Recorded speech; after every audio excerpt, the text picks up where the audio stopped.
First, let me introduce myself. My name's Steve, and I run the website medicalmarijuana.com.au, and I also have a YouTube channel, Organic Medical Cannabis.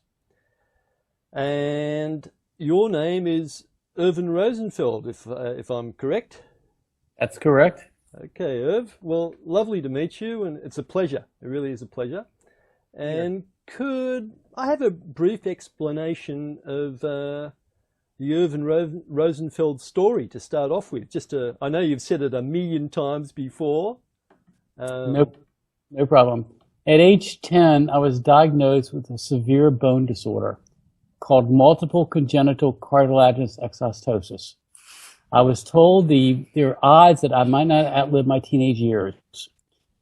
The bone tumors on the end of long bones that can grow forever and kill me from either going malignant or hemorrhaging. And they taught me what to do at age 10. I made all the decisions and had numerous operations to take tumors out that would have killed me or caused hemorrhages and caused real problems. And I survived.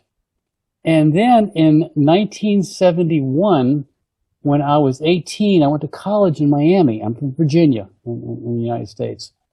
And I went to college in Miami. And of course, back in 71, back then, were all these illegal drugs. And I was an advocate against illegal drugs. Why would a healthy person do illegal drugs when here I have to take all these narcotics and drugs and prescriptions? And I understand it.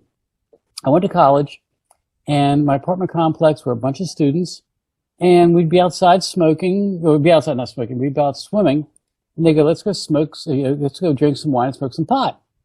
I wouldn't do that, because that's breaking the law. I had prescriptions for Dilaudid, which was synthetic morphine. I had prescriptions for methaqualone, which was Quaalude, or Valium, butazol and alka. You name the prescription, whatever I needed, I had. So I wasn't going to break the law. But after 30 days, I realized I wasn't making any friends. And it was because I wouldn't smoke marijuana. And the kids around me, the students around me, didn't seem like they were that bad off. So I decided to give in to peer pressure for the first time in my life and smoke. And so I did. And I didn't get high. Nothing happened. It was garbage. And I'm thinking, what is all this about? Why are people, dying to get marijuana when I'm smoking it and it doesn't do anything for me? Well, they said you don't get high the first few times. Whatever. About the 10th time I did it, I was playing a game of chess. And I hate chess. I like backgammon, by the way. Mm-hmm. And so it took me 30 minutes to lose. And when I lost, I realized I had sat for 30 minutes. It was the first time in 5 years I'd sat for more than 10 minutes. Normally I'd sit for 10 minutes, stand for 10 minutes, and sit again, stand again. I thought, gee, in what way I'd take all the narcotics that I had that allowed me to sit for 30 minutes? And I thought, well, gee, I haven't taken a pill in 6 hours. Well, then how could I, sit? And just then, they handed me the joint. It was my turn, And I looked at this piece of garbage, which to me was pure garbage. And I thought, this is the only thing I've done differently. Is there any medical benefit to this garbage? And that's how it all started. And luckily, my family, when I first realized that, I contacted an orthopedic surgeon, and who knew me since age 10. And he said, Irvin, I have no idea if marijuana has any medical benefit. Contact your family. Well, in our country, my great uncle at one point was head of pediatrics at Johns Hopkins, which is a renowned center. My regular uncle taught pediatrics at Yale, which is, of course, tremendous. My sister was head of nuclear medicine at Duke, which is a tremendous center. So I called all them and I said, hey, wait a minute. I was able to sit for the first time in 5 years, and all I did was smoke marijuana. Is there any medical benefit? So we all researched it, and that's when we found that in the United States, marijuana was a legal medicine from 1850 to 1937. It was in most medicines, mostly in tincture form by Eli Lilly, Merck, all the major pharmaceutical companies, and for different disorders, but mostly for muscle relaxant, anti-inflammatory, and for pain. I went, God, that must be what it's doing for me. I've got to research this. So that's when I went out and bought it, and tried it.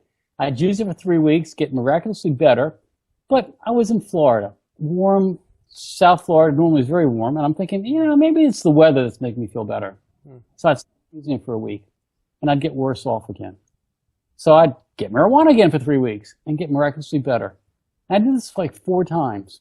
And no one wants to believe that an illegal medicine is better than the prescriptions that our doctors are giving you. But at that point, I was convinced that it was. And so the United States federal government had outlawed marijuana in this country from 1937 on. But yet they had a farm, I discovered, in Mississippi that was growing marijuana since 1968 for supposedly medical research. So I figured, well, wait a minute now. If they've got a farm, then the federal government who outlawed it should be the one to provide it. So I decided to go back to Virginia, my home state. And, you know, you're in Australia. Virginia is the history of our country. Give me liberty, give me death. Patrick Henry, George Washington, everything of our country went against the British and everything else was from Virginia. So it's, you know, you're not looked down upon in Virginia if you do something the right way. Even though it's different, not the worst thing. So I went back to Virginia and I decided to take on the federal government. And that's what I did.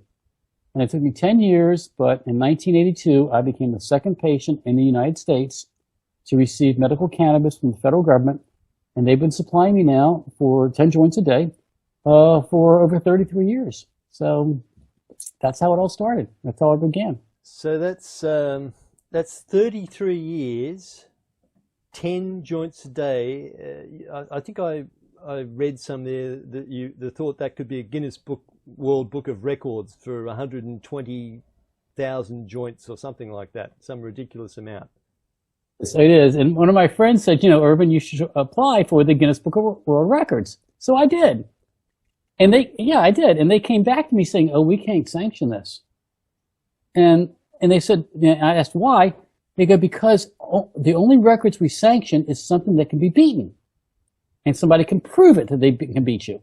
And there's nobody in the world that can prove that they've smoked this much marijuana other than the other federal patients, which were, you know, past you. And so therefore, I'm sorry, we can't sanction that because nobody can prove they smoked that much. So I'm the unofficial record holder in the world of medical. Yes. Yeah. Well, I'll accept that, Irv, as you're the world champion. And now there's a couple of things that I really want to ask, and we've got to time this when we speak, because when you speak, I can't talk or it cuts this video out, so I'll try to have a gap between each when we both speak. So there's a couple of things that I wanted to ask, and mainly because we're trying to get medical cannabis legalised in Australia at the moment, but the Australian government, the Australian Medical Association, the Therapeutic Goods Administration, all these governing bodies are making it very difficult for people to access medical cannabis for their issues. Probably not like you have. Your issue is quite a rare one, but things like cancer and epilepsy and different illnesses. So they're making it very hard. And a couple of things they've done is they've started saliva tests on the road. So they're checking. They used to just pull up people and check them for if they've been drink driving. But now they're checking them, and they're checking them for illegal drugs. And cannabis is the main one that they're catching people for. Literally hundreds of people for cannabis. Now, when I read your story, I think I saw one of the interviews, you drive to work. You've been a stockbroker for 29 years, I think your wife said. 29 years. And you drive to work every day. You have 2 joints in the morning for breakfast, and then 1 while you're driving in the car to work. And you've done that for the last 29 years. Is that correct? That is correct. Again, the difference with me is I get no euphoric effect from cannabis. I never have. For whatever reason, my body just doesn't get high. Now, scientists say that my cannabinoid receptors are defective. Therefore, I'm getting the medical aspect, but not the high off of it. What I point out is, well, I think that's not right, because I took Dilaudid, which is synthetic morphine, for 19 years. And I took what was considered addicting doses, completely addicting doses. I'd use it for 3 weeks and not use it for a week, just to make sure I had no addiction. And during that week, I had no problem. I mean, it wasn't like, oh God, I got to have a Dilaudid, whatever. No, it was no big deal at all. I was in more pain. But, you dealt with it for a week, and then you knew that the following week you get back on taking your medicine. I think my body is using the medicine medically. Therefore, I'm not getting euphoria. So either way, I mean, my protocol says that I can operate dangerous machinery as long as I'm not intoxicated. Now, I've been pulled over, at least a dozen times, because I'm sitting at a stoplight when it's cooler down here in South Florida with the windows open, and I'm smoking, and the car beside me is an unmarked cop, The light turns green, I go, and they pull me over. And I know right away, I didn't do anything wrong. I know right away. I go, son, what is that you're smoking? I go, cannabis sativa. Well, it smells like marijuana to me. I said, well, some people call it marijuana, but the federal government calls it cannabis sativa. It's my medicine. And thank God now with, the internet, I go, look, here's my driver's license. Here's this. Go to Google, go back to your car, go to Google, put my name in. And you'll pull up hundreds and hundreds, if not thousands of articles on me. And you'll see that I'm legally allowed to do it. So they come back to me, it's funny, and they go, oh, God, I see it's a federal prescription, this, that, and the other, but you're not allowed to drive on it. I said, yes, sir, I am. And I pull out a copy of my protocol, and on one of the pages it says that I'm able to operate dangerous machinery as long as I'm not intoxicated. So I say, officer, you read that? Yeah. Am I intoxicated to you? Not once has an officer said, well, yes, you are. They've not once. If they did, I'd say, hey, your camera's in your car. Make sure they're watching us because I'm going to prove I'm not. Okay? But they've always goes, no, you're not intoxicated. I go, exactly. That's why I can drive. So I've never had a problem in that respect, and that's what I want to point out. Meaning a lot of patients who use cannabis, A, don't get high because they're using it for their medical needs. And again, people don't want to drive high. They don't. I mean, I joke with people. Let's say you go to a party every Saturday night and you start smoking at 8 o'clock and you quit at 10 because at 12 you got to leave. Okay? And for some reason, this one Saturday night, you are high. When you leave, when it's time to leave, you go, oh, shoot, I'm still high. That's never happened before. Normally I'm down off of this. But you've got to drive. Well, guess what?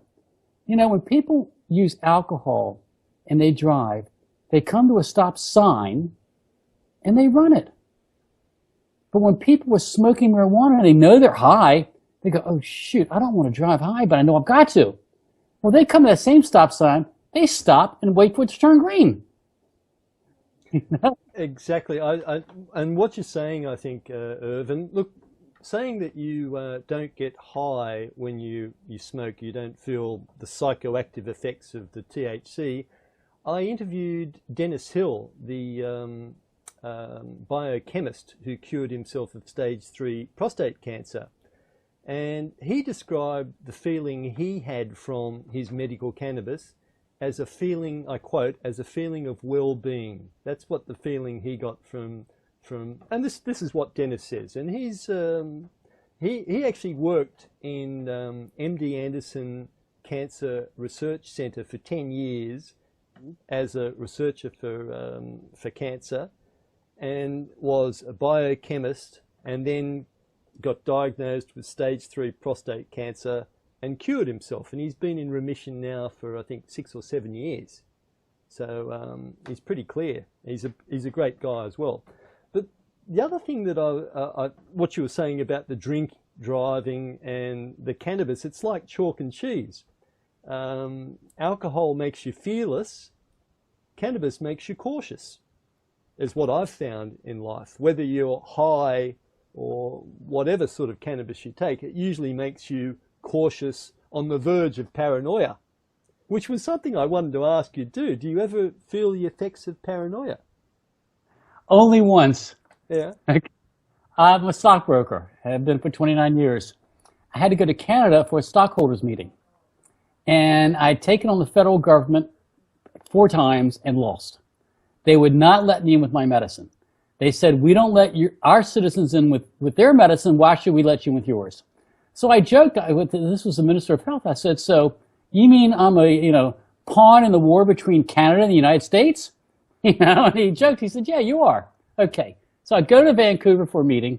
I get picked up at 1 o'clock or almost 2 o'clock in the morning. And the vice president of the company who picked me up says, we've got one stop to make before I take you to the hotel, and I don't want to know anything about it. We pull into a neighborhood. Now it's like 2 o'clock in the morning. They go, go on, the guy's waiting for you. I walk in, and the guy, is waiting for me, gives me a canister, a little canister, and I open it up. It's got sunflower seeds in it. And I'm like, what's going on? He said, no, look down into it. And there was 1/8 of an ounce of pot and some papers.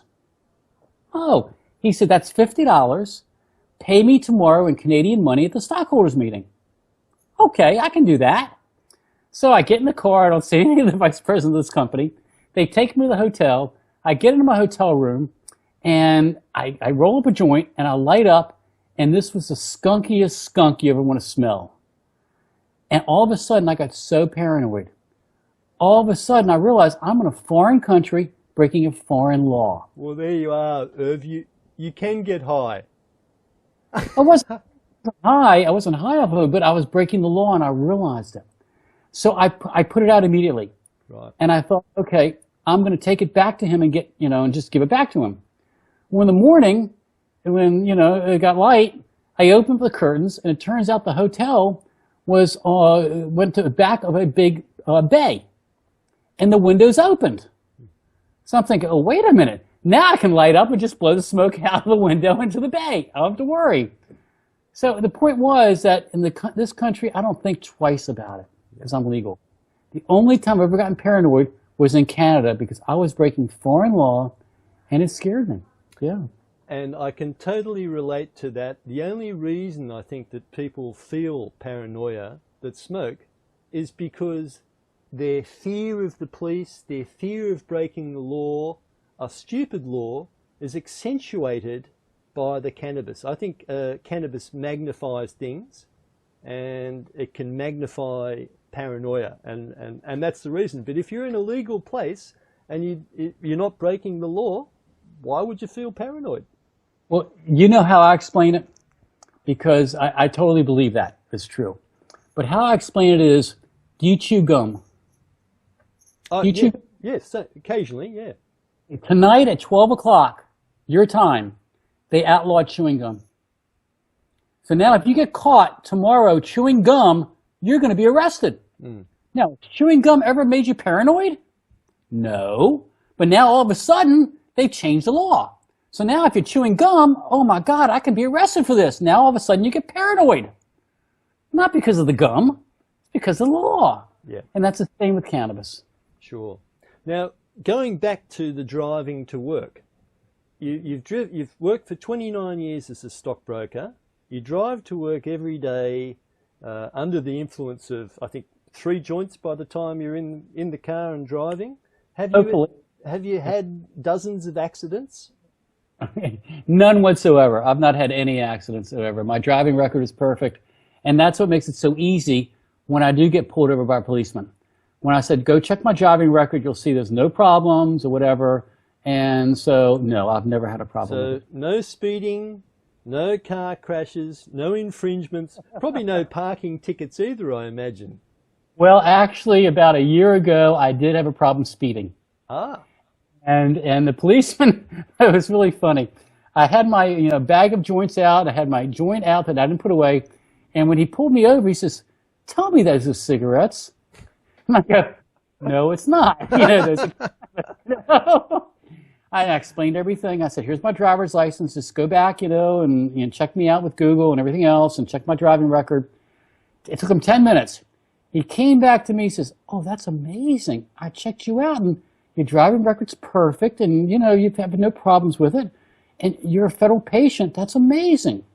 I said, well, that's what I wanted you to see. He said, well, that's really great. I'm sorry you have the bone disorder, but slow down, please. And he gave me a warning. Didn't give me a ticket. Marijuana got me out of the ticket. You couldn't have been going too fast, Irvin. Well, I was going about 58 in a 45-mile-an-hour zone. Yeah. Yeah, I was going a little fast, but the guy saw my record was perfect, so I had this bone disorder, so that I used marijuana legally, that I had taken on the federal government. He just said, hey, I respect that, and slow down, Fantastic. Great story. Yeah. Okay, so driving record's clean, and this is not just, this is smoking while you're driving, which Correct. which I know a lot of people myself who have done for, I don't know, 30, 40 years, like yourself, and the same, have a clean driving record. But the police are really targeting people. And there was another thing I found actually on Google. There was a link to a PDF brought out by the US Department of Motor and Transport. I don't know what you call them, but basically it's the US version of our motor department registry thing. And they did an 11-page PDF. There was 3 or 4 reports for driving under the influence of drugs, and 1 or 2 of the reports noticed no difference in driving on cannabis to without, and there was one that I think said that it was slightly more dangerous to drive under the influence of cannabis than nothing at all, than normal. And I mean, it was like 0.01% more dangerous, so it was barely anything, minimal. Right. So that was the first thing that I wanted to really clarify and with you, because yeah, what better test subject can you get than you? You know, you've done it every day. 33 years. Amazing. 33 years. I mean, you know, in February, my birthday is February 26th. Yep. I'll be 63. And I'm going to put out a press release right before then saying that the United States federal government has now been providing me 10 marijuana cigarettes a day for over a third of a century. Initially, think about that. A third of a century. Initially, you couldn't talk about this, could you? There was a gag order or something on it, or was that wrong? No, there was never a gag order. The point was that the federal government did not want us federal patients to really brag about it. I can imagine. Okay. And you know, when I first got legal in 82, I had a person from the federal government who I knew, didn't know what he did in the federal government, but he called me. He said, Irvin, I've followed everything you've done in Virginia to become legal, and I'm really proud of you. And I know you're going to try to help others. And I go, yes, I'm lucky to be alive. I found a medicine that works, so yes, I want to help others. Well, Irvin, always be the moderate, always be the educator. Don't piss anybody off from the government because they can get rid of you. And I went, well, yeah, I guess they could get rid of my protocol. He goes, no, Irvin, they can get rid of you. And so that's what I've always tried to be, is the educator, you know, to teach people about that. I mean, that's what, when I became legal, there was Bob Randall in D.C. and me, period. And we decided that, you know, he didn't ask to have glaucoma. I sure as hell didn't ask for my bone disorder, you know. And we decided that we need to teach people worldwide about the benefits of medical cannabis. And this was 1982. So I think we've done not a perfect job, because it's still illegal in your country, it's still illegal in parts of my country, you know, no federal issue, that's for sure. But we've done a good job teaching people worldwide about the benefits of medical cannabis. So it's people like you and I that are trying to educate the people that are against us. And realize, you know, it's like I tell them, I said, you're at A, we're at Z. Okay, you're never going to come to Z, I'm never going to come to A. But why don't we meet in the middle at M? You know, be logical about this. You know, and realize that it's not the hysteria people make it out to be. It's not. No. And I'm living proof of that. I mean, that's what pisses me off so much. You can say, wait a minute, I've been doing this for a third of a century. Besides, before that, legally, you know, but legally for a third of a century. And the federal government could care less. And they've collected no data on you, have they? Over those 33 years, they don't really care. They haven't sort of monitored your existence or checked your well-being, have they? Well, every 6 months, I have to go to a doctor, and they have to put a report in. Okay. So for the first 6 months, I go to my doctor. And he takes the report, which Bob Randall and I put together, and it's more or less like a multiple sclerosis report, you know, of how because it was nothing to fit my bone disorder. And so he took his time, you know, filling it out. Probably took him a couple hours to fill it out. And back then, in 82 or 83 now at this point, the doctor never talked to the government, and the government never talked to the doctor. It was always me.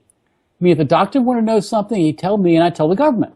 Vice versa, if the government wanted to know something from the doctor, they'd tell me, and I'd get it from the doctor. So after 6 months, we put the report in. I go back to him, and my doctor was very naive. Okay, he goes, "Well, Irvin, what did the government think of my report?" And I said, "I'm sure they buried it, if not destroyed it, when they realized how positive it was." He said, "You're serious, aren't you?" I said, "Yes, I am." Get the guy on the phone, the government with FDA. I get the guy on the phone, and I said, "I'm here with Dr. Goldman. He would like to speak with you." And so, "Oh, great. We've never spoken before. That'd be great." So we spoke, and they spoke, and of course the doctor said, "You saw my report, how positive it was. We want to thank you, because Irvin's doing so much better. But I made a big mistake.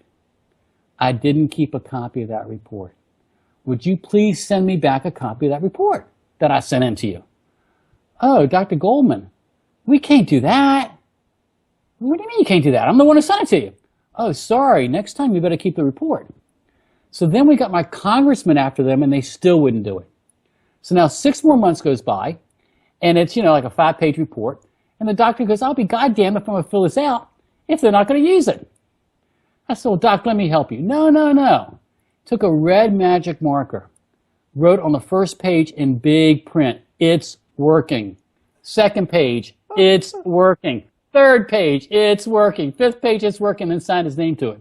He said, "Screw them. If they're not going to use the report, I'm not going to fill it out." We sent it off to the government. Do you think we ever heard anything from the government? Not a word.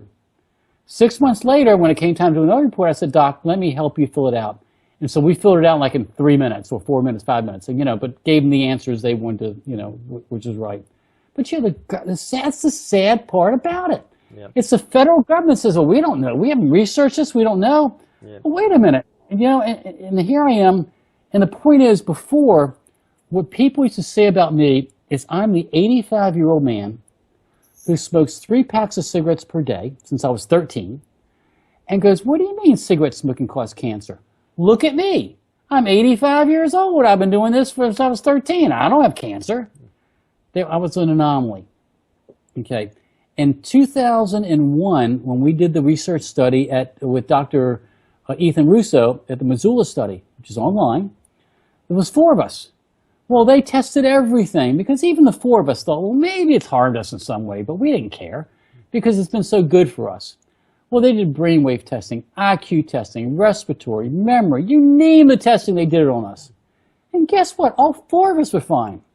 So after that report, I want to tell the federal government, so what you're saying is that the only people it doesn't harm are the 4 of us in the country.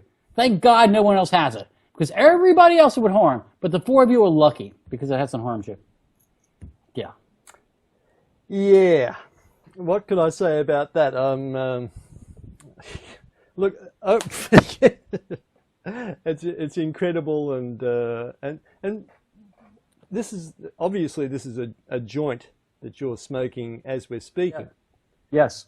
And I'd like to say that you seem very articulate, very focused on the discussion, and you seem better than normal, more articulate than the average person I see in the street. Now, this is the other point that I really wanted to point out, and this is why I find you quite special compared to a lot of other people that smoke cannabis in Australia, because in Australia we have this horrible thing that everyone mixes tobacco with cannabis. You've never smoked tobacco, is that correct? No, that's not true. Oh. Okay. I grew up in Virginia. Virginia is one of the capitals of tobacco. It is, yeah. So if you're a good citizen of Virginia, at age 14, you go out and buy a pack of cigarettes.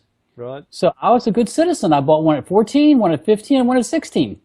And it was garbage. I didn't try to smoke it, but It was garbage, okay?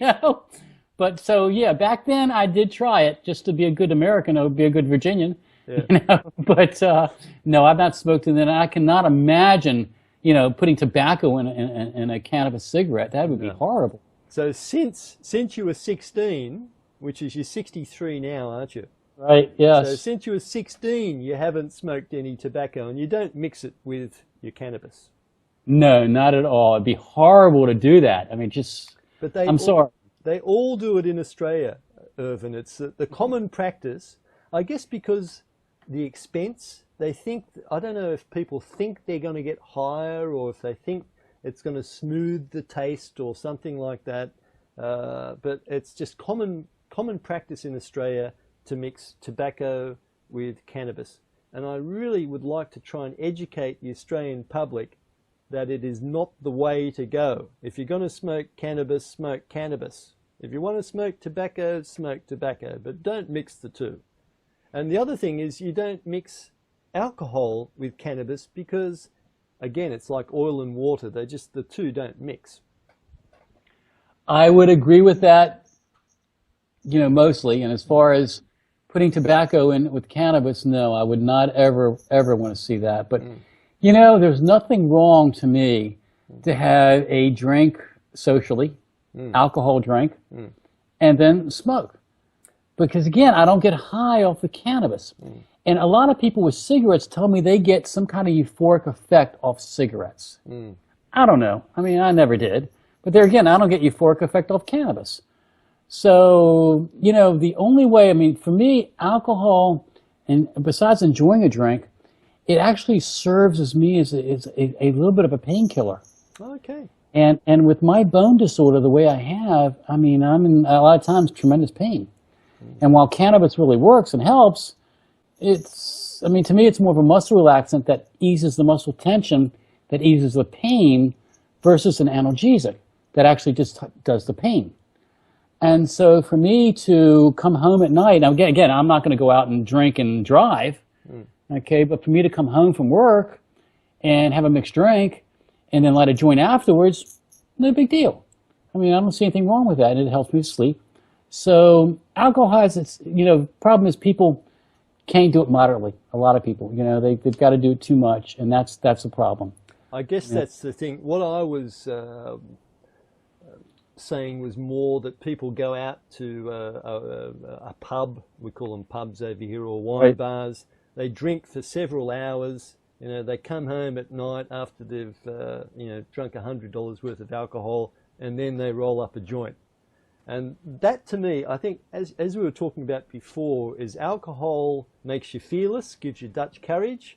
Cannabis makes you more sensitive, more cautious, magnifies things. And I think that if it's not in moderation, as you say, if it's maybe a glass of wine or a mixed drink or a beer or something and a joint, that's possibly okay. I find the effect it's a funny combination myself, but I can hear you.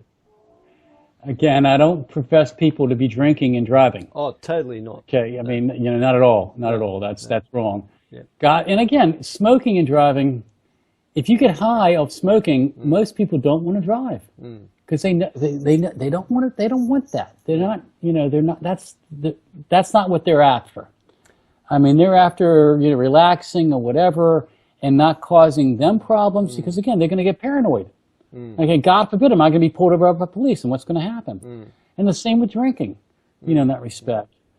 So, well, it's a different subject. From personal experience, and years back, because I'm near the similar age as you, years back, I did smoke and drive on a daily basis, and I felt very safe. And like you, I've never had an accident, and I did get high. It was a recreational thing for me, and I did get high. I did drive, and I've got an absolutely clean driving record as well, Irv. But as we were saying about those reports put out by the US government traffic authorities, they said that it wasn't, it was minimal, the amount of danger driving on cannabis. 2 reports said it was as safe as normal. 1 said it was a little bit. I can send it to you, Irv, and well, no, it's an interesting PDF. No, I truly believe that, and I think I've seen the reports. And what I like is leaving it up to the police officer. Yeah, that's what he's trained to do. He's trained to decide if you're impaired. And again, it's the same thing if you're taking a prescription drug. If you're taking Valium or whatever, every prescription drug says, don't operate dangerous machinery until you know how this affects you. And that's what my protocol says, and it doesn't affect me, so therefore it's no problem. prescription drugs can be a problem, and people don't realize that, but it's more of a problem than really, using cannabis to smoke, that's for sure. And, or, with adding alcohol to it, that's not good because they can test that. And so, even though you may not be high off marijuana, if you are intoxicated from alcohol, they're going to use that against you. And so, and I don't want to give anybody any reason to use anything against me. Yeah, no. Because of my position that I'm in, in this country. I mean, there's only 2 of us in the United States, which is amazing when you think about it. There are only 2 of us in the United States that are legally allowed to possess this. I know. And the other woman, Elvie, who I happened to talk to today, she has glaucoma. So she can't drive anyway. She can't barely see, So it's kind of funny that I'm the only one, in the country, in the United States, and 310 million people that can drive.